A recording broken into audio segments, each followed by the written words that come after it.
Welcome back to Smergal Reads.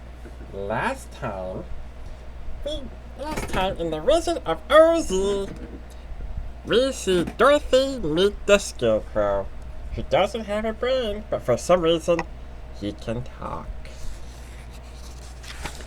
Okay, so we're on to the next chapter. Chapter 4, The Road Through the Forest. After a few hours, the road began to be rough, and the walking grew so difficult that the Scarecrow often stumbled over the yellow bricks, because yellow bricks are very hard to go over. Especially if they're uneven. I'm assuming that they're uneven because if they're flat, you shouldn't be tripping over them. Which were here very uneven. Oh, okay. I guess the book told me it was very uneven, so whoever built these books were pretty bad at it. Sometimes, indeed, they were broken or missing altogether, leaving holes that Tuttle jumped across and Dorothy walked around. As for the Scarecrow, having no brains, even though he can walk and talk. And sorry, lost my place. He walked straight ahead, and so he stepped into the hole and fell the full length onto the hard bricks. It never hurt him, however, Dorothy would pick him up and set him upon his feet again, while he joined her in laughing merrily at his own mishap. I think he's just doing it on purpose, okay? Definitely think he's doing it. Stupid Scarecrow. Smergal hates him.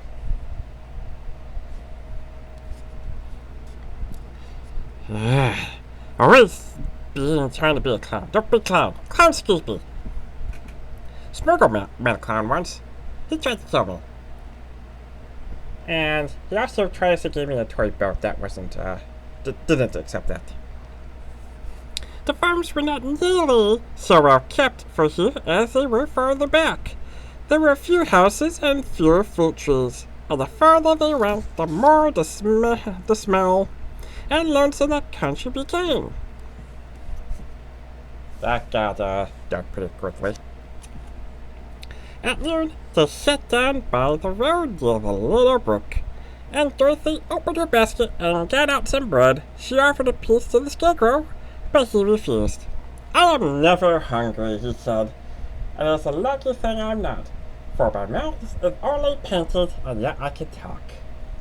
If I should cut a hole in it, so I could eat, the straw I'm stuffed with would come out, and that would spoil the shape of my head."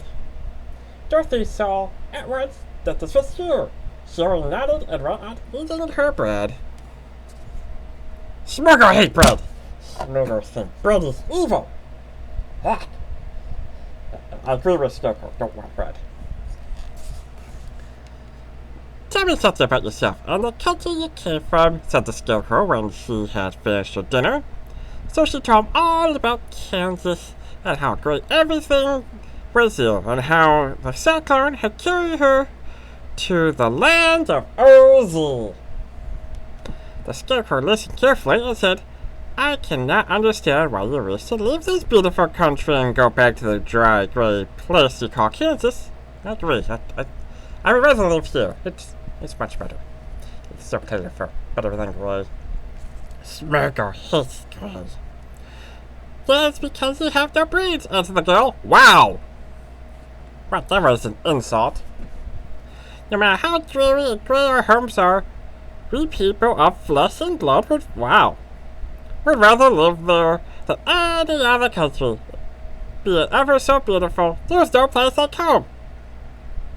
No, I would rather not live there. I would rather live in Oz. Oz is much more beautiful. More fruit, more color. Besides, I don't want to live with M. The Scarecrow sighed. "Of course I can understand it," he said. "If your heads were stuffed with straw like mine, you would probably live in all beautiful places. In the beautiful places, and then Kansas would have no people at all. It's fortunate for Kansas that you have brains." No! If you had brains, you'd go in beautiful place. There's fruit and food and nice people. I don't get this at all. "Won't you tell me a story while we are resting?" asked the child. The Scarecrow looked at her reproachfully and answered, My life has been so short, I really know nothing whatsoever. Whatever. I was only made the day before yesterday. What happened in the world before that time is all unknown to me. You're not talking, are you? Luckily, when the farmer made my head, one of the first things he did was paint my ears, so I heard what was going on. There was another munchkin with him, and the first thing I heard was the farmer saying, "How do you like those ears?" "They aren't straight," answered the other. Oh, so we're just going through a whole background for this guy. Yeah, could be worse. "Never mind," said the farmer. "Their ears just the same," which is true enough. "Now make the eyes," said the farmer. So he painted my right eye, and as soon as it finished, I found myself looking at him, and at everything around me was a great deal of curiosity, for this is my first glimpse of the world, and I hated it.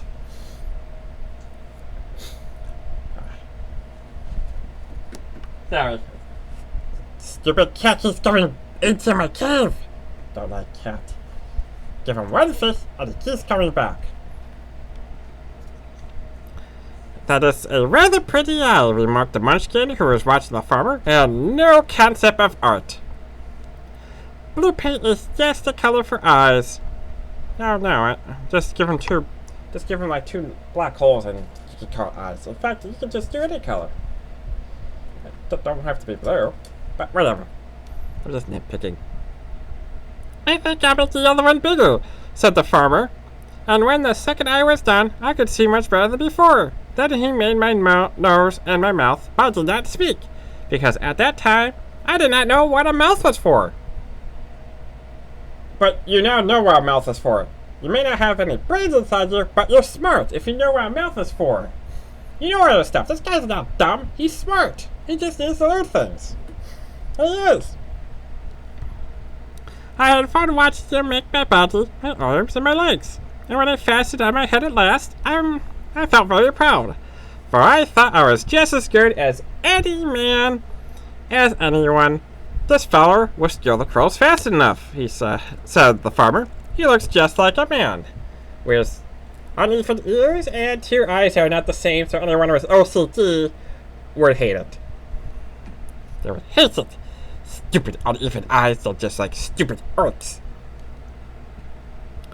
"Why, he is a man," said the other, and I quite agreed with him. The farmer carried me under his arm to the cornfield and set me up on a tall stick.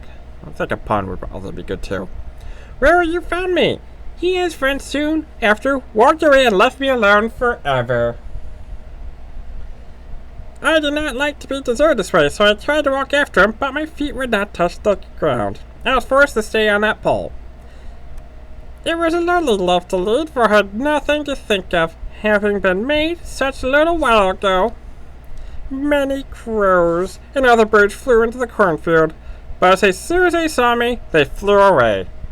I guess I think you're ugly too. Thinking I was a munchkin, and this pleased me and made me feel that I was quite an important person. Lowering the standards there, I see. By and by, an old crow flew near me. After looking at me carefully, he perched on my shoulder and said, "I wonder if the farmer thought to fool me in his clumsy manner. Any crow of sense could see that your only stuff was straw." Then he hopped down on my feet and ate all the corn he wanted. "Wow, you have one job to do and you can't do that." The other birds, seeing that he was not harmed by me, came to eat the corn too. And in a short time, there was a great flock of them about me. I felt sad for this, for it showed I was not such a good scarecrow after all, because I couldn't even do one job. But the old crow comforted me and said, "If only you had the brains in your head, you would be as good as a man as any of them, and a better man than some of them. Brains are the only things worth having in this world, no matter whether one is a crow or a man." I think that's more of an insult than comfort. That he just basically called you stupid. If the crows had gone, I thought this over and decided I would try hard to get some brains. But good luck, you came along and pulled me off the stake. And from what you say, I am sure the great Ozzy will give me brains as soon as we get to the Emerald City. I hope so, said Dorothy earnestly, since you seem anxious to have him. Oh yes, I am anxious, returned the Scarecrow. It's such an uncomfortable feeling to know that one is a fool. Well, you had one job to do and you still failed it. So yes, you are a fool. You're terrible. Well, said the girl, let us go. And she handed the basket to the Scarecrow. There were no fences at all by the roadside now, and the land was rough and untilled. Toward evening, they came to a great forest, where the trees grew so big and close together that their branches met over the road of the yellow brick. It was almost dark under, turn page, the trees, for the branches showed the daylight. But travelers did not stop and went into the forest. If this road goes in, it must come out, said the Scarecrow. No doubt. As the Emerald City is at the other end of the road, and we must go wherever it leads us. Anyone would know that, said Dorothy. He's trying to make you... He was trying to be positive here. Stop trying to... No wonder why this guy thinks he has no brains. You guys, everyone tries to bring him down. Certainly. That is why I know it, returned the Scarecrow. If it required brains to figure out, I should never have said it. What? You're just trying to be positive. God, everyone just abuses this guy, okay? The Scarecrow is not a bad guy. He may not have brains inside his head, but he's still smart. He still knows this. He's only like 2 days old, so he's not supposed to know everything. Stop trying to take him down. After an hour or so, the light faded away and they found themselves stumbling along in the darkness. Dorothy could not see at all, but Toto could. For some dogs could see very well in the dark, and the Scarecrow declared that he could see as well as by day. So she took hold of his arms and managed to go along fairly well. Actually, this guy was also pretty smart. He knows he can see in the dark. Sorry. No. Fishbone stuck in the throat. If you see any houses or any place where we can pass the night, she said, you must tell me, for it's very uncomfortable walking in the dark. Soon after, the Scarecrow stopped. I see a little cottage at the right of us, he said, built of logs and branches. Shall we go there? Yes, indeed, answered the child. I am all tired out. So the Scarecrow led her through the trees until they reached the cottage. And Dorothy entered and found a bed of dried leaves in one corner. She lay down at once. We Toto beside her soon fell into a sound sleep. The Scarecrow, who was never tired, stood up in a corner and waited patiently until morning came. Okay, so there was like a background to Scarecrow's story. Interesting story. But everyone's mean to him. Don't ever be mean to Scarecrow. He has a lot of advantages. He can't sleep, doesn't eat, never gets tired, can't feel pain. A good trade-off for having no brains, especially when he is actually pretty smart. So stop being mean to him!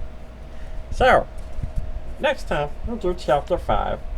The Rescue of the 10 Woodmen.